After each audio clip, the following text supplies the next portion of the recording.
Sales leaders, do you have malpractice insurance? Because I think a lot of you out there are practicing sales leadership malpractice. So what do I mean by that? Well, I believe that sales is part art and part science. And I think that the art of sales is becoming extinct. I think we as a profession are leaning in, or too far to the right, if you will, on the sales side. AI, data, all of those reports and dashboards that you live and die by on a daily basis.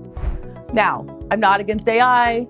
I am the data chick, and so I appreciate that. But I think what's happening is that we are no longer teaching sales soft skills, not just to new sales professionals that are coming into our organization, but to those who've been around a while. And I'm worried that at some point, that's going to become an extinct, lost art. So I want to advocate for you spending more of your time coaching and training your sales professionals. Perhaps you need to divide them into teams. Maybe the BDRs need a certain type of training, account executives need a certain type of training, and customer success professionals need a certain type of training. But in general, I think we're leaning too heavily on data, the tech stack, and AI. What are the things that I think are going to be left behind? You know, those skills that are on the endangered list. Well, for one, the art of questioning. I know that we spend a lot of time talking about discovery questions, but I teach a technique called question on a question. It's not an interview technique. Discovery shouldn't sound like we're checking off a box on our checklist. The question on a question technique starts with that big open-ended question, normally about their current situation. So the question's probably going to start with the word how or what. How are you currently doing X? And when they tell you, how is that working for you? How often are you needing to revise that? How often doesn't that work for you? Those are the type of skills that we need to start teaching our sales professionals. Digging deeper. The other thing that I'm not hearing anybody ask about is impact. We've been doing a great job for years and years, going all the way back to spin selling. We've talked about pain and problems. And so we as a profession of sales professionals know that with every discovery call and every time we talk to a prospect or a customer, we need to be uncovering pain. But what we're not teaching our sales professionals is how to uncover the financial business impact that that problem is having on the organization. Let me tell you more. The financial impact of a problem is how much it's costing them, either in costs or lost revenue, right? People buy for two reasons. I need more revenue or I need to reduce my costs. And every problem has a financial impact. We need to be teaching our sales professionals how to figure that out, how to calculate that. I'm talking about really getting out your calculator and calculating that. Because if the problem they have is a $750,000 annual problem and your solution is a $20,000 solution, that's automatic ROI. Shouldn't that help you close deals more quickly, increase your close rate? Those are the type of soft skills training that's not happening. Here's another example, negotiation skills. We are not teaching negotiation skills. I don't know anybody in the world of clients that I work with on a day-to-day basis who has provided formal negotiations training. By the way, I have a great negotiations trainer. If you need one, reach out, I'll give you her name. Some of the organizations that we are prospecting into and trying to close business with, they have procurement departments. These folks are professional negotiators. You can't send your sales rep up against Judy, who's been in procurement for 50 years. That's malpractice. You need to make sure that you've armed them with the negotiation skills that they need to feel confident about going up against Judy. Here's another one. And this one definitely has the AI issue written all over it. Outbound prospecting emails, or just emails in general. I had somebody ask me the other day, how do I know that my BDR candidates can write effective emails?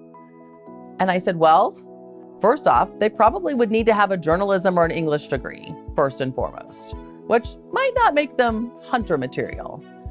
But it's an easy test. The assignment is write 3 emails and send those over to me with the subject line. Let's see if you opened those emails when they came into your inbox. This is going to be a lost art very quickly.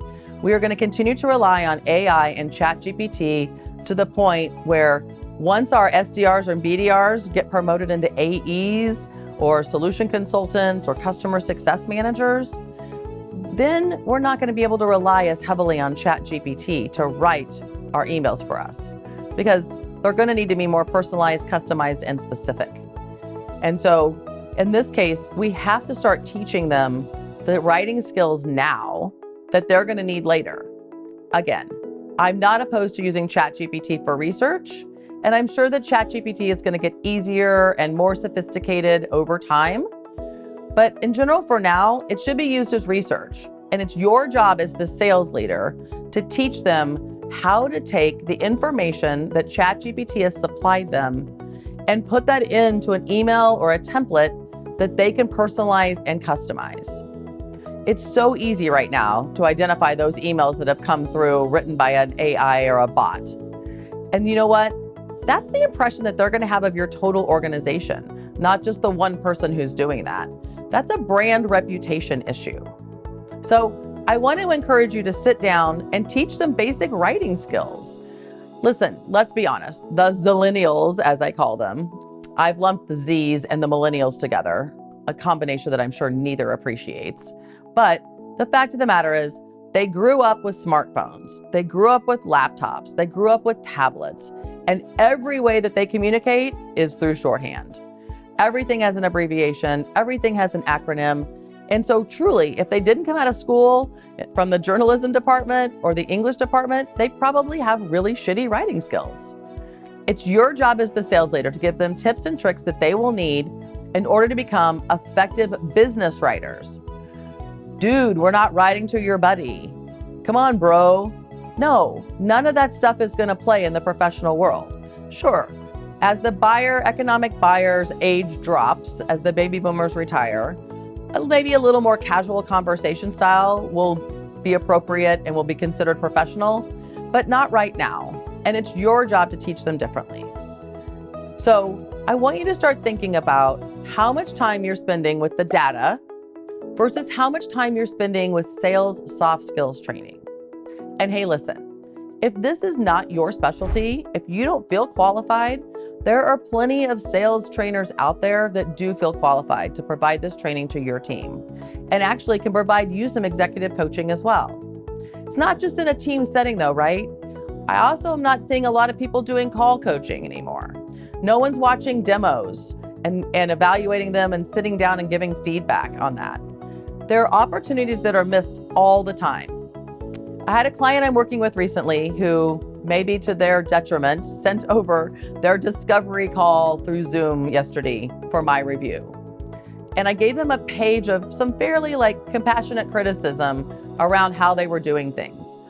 The first thing I said to them was, go back to the AI platform that you used in order to get the transcript and go to the reporting area and see what percentage of the time you were talking versus the prospect talking.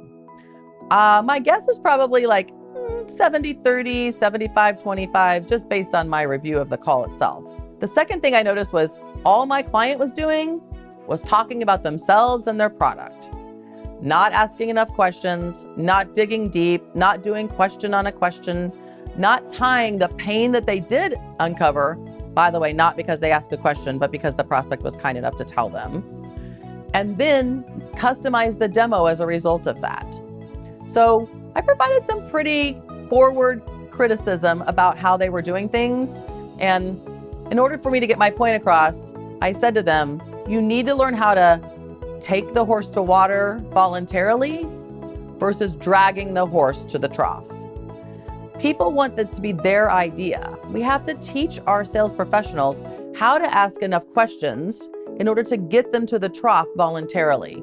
I call it managing through questioning, which, by the way, as a sales leader, you should be doing anyway. So You should be modeling that behavior.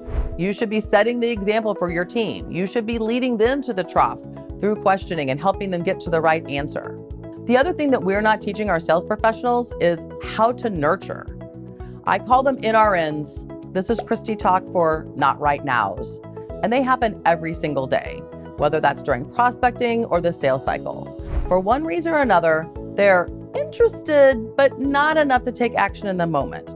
They say, call me at the end of the year when I have budget. Call me next quarter. I'm in the middle of a big project. I can't take on this right now. NRNs happen all the time, but we are not teaching our sales professionals how to nurture them. We kick them back to marketing and expect that marketing will put them on the monthly newsletter list or invite them to the next webinar, and that's enough. Well, that's not enough, because they're talking to lots of sales professionals every day and lots of sales professionals that are your competitors. And so we want to be top of mind when the timing is right or when the problem gets big enough, right? So how do we nurture prospects, close lost deals, customers that have churned out? We need to have a formal nurture strategy, and it's your responsibility to teach your sales professionals how to do that. So I want you to think about how much time you're spending on science versus art, and whether or not you maybe should invest in some malpractice insurance. If you liked these tips, I've got more for you. Sign up for my LinkedIn newsletter. It drops every Wednesday morning. So go connect with me on LinkedIn, and the minute that you do that, you're going to get an invitation to the Selling Your Way In LinkedIn newsletter.